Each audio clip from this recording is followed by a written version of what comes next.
All right. Welcome back to How to Invest in Commercial Real Estate.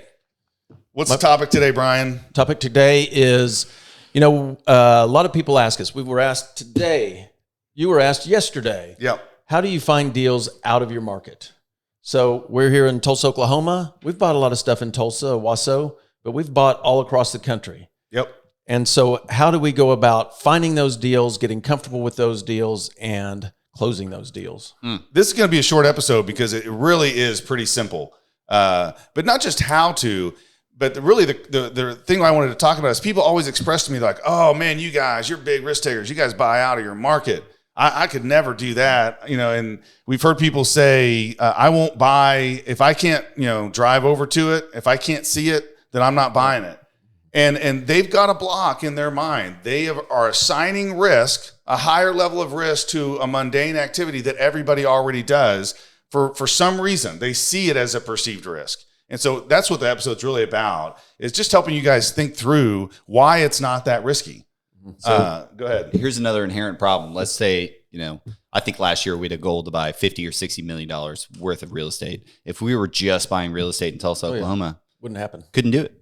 We literally couldn't do it. There's not enough of our product type that we're looking for to invest in Tulsa, Oklahoma that comes up for scale or that comes up for sale. So just out of a sheer necessity to scale, you have to look outside of your market if you want to buy more than a deal a year. Yeah. And so I want to take the listeners back to the first deal I did out of the market. Way back.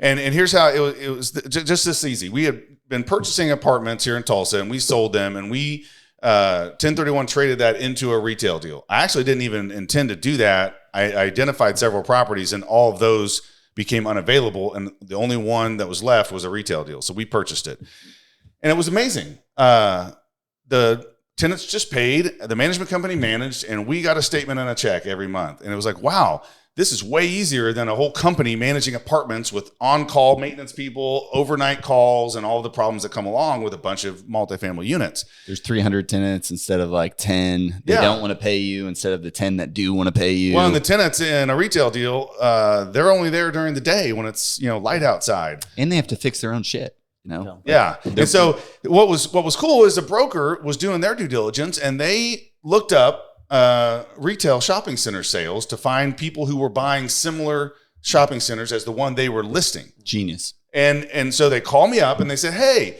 Joel, I was in the car. I remember I was in the car driving to a multifamily walkthrough. And he said, hey, I saw you bought a retail deal in Tulsa, about $6 million. And I'm like, yeah, I did. And I don't know who this is. And he says, well, I'm over here in Little Rock and I've got a retail deal and it's about the same size as the one you purchased.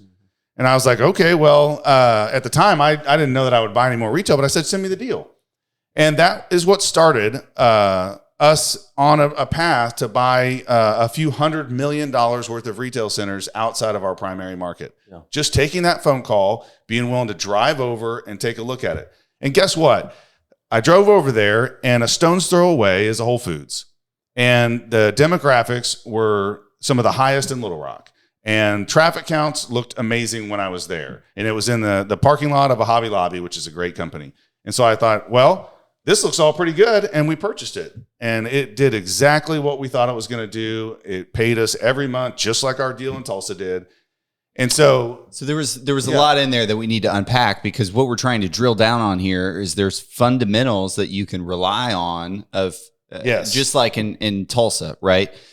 You can't just go and say, this is a good area of town. Let's unpack why it's a good area of town. What makes this area of town? Let's say we're talking about 91st and Yale. You said there's a Whole Foods next to it. Yep. What makes 91st and Yale in Tulsa a great part of town? Well, there's a ton of cars driving by. Ton of cars. You've got great arterial access to the Creek Turnpike. You've got grocery stores. You've got the nicest office building in South Tulsa, the Geotechnical Center right there with hundreds, maybe 1,000 jobs or something crazy right there. There's homes everywhere. Homes everywhere. And not just any homes. High household income. Yeah, really nice houses, which means people have disposable income to spend on retail. So now let's take that and we'll take away 91st and Yale and we can just say, okay, high income, high traffic counts, good arterial access, maybe a grocery store, super dense, jobs close, offices close, good school district. Okay, if we can put these 8, 9, 10 things on a list, put them say, anywhere. man, if I could find this, I would buy it. So how many times have we had this conversation the past few weeks of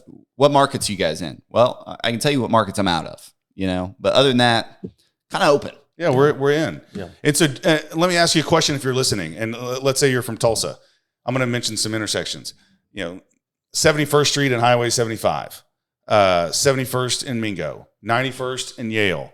Do you think for a second that those intersections don't exist in every single mid to large market in America? Yeah, of course they absolutely do. Everyone. Every city has several good school districts. Every city has areas of great demographics. Every street corners have some traffic counts that are over 20,000 cars a day.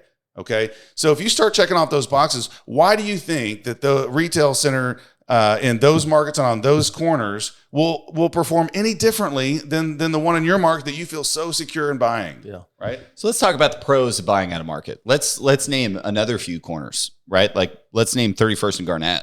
Like, oh yeah, love that corner. Let's go spend $5 million at 31st and Garnett. That sounds kind of insane if you're from Tulsa, because it's maybe not the best area of town. That's a super workforce area of town. But I guarantee you, if you drive by 31st and Garnett, there's no vacant retailer.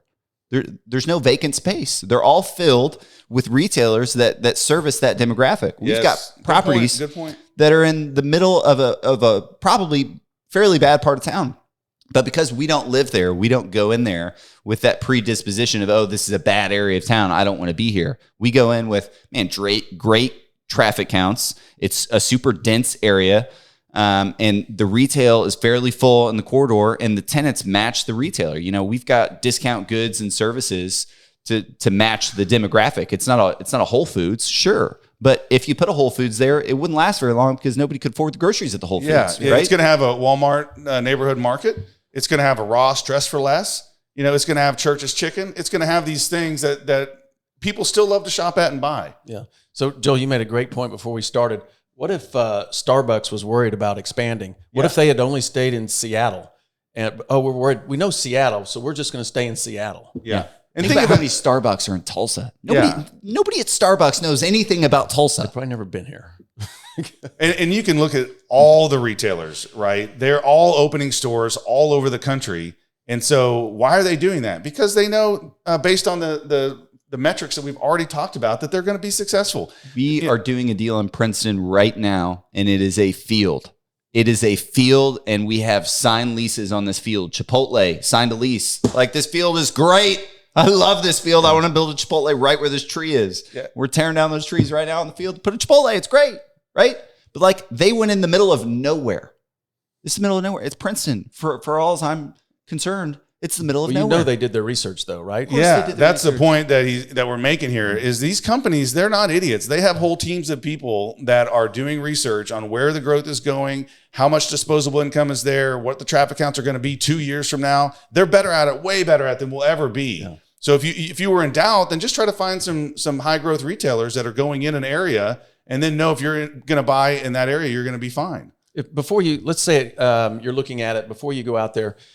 Are there any local brokers, either someone who's managing the property or maybe is the listing broker? Can they give you good information too?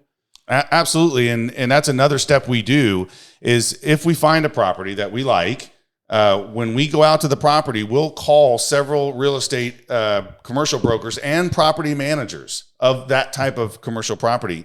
And we'll meet them out there and we'll get their opinions. Hey, what's the school district like? Where's the growth going? Where do you see this intersection in 10 years?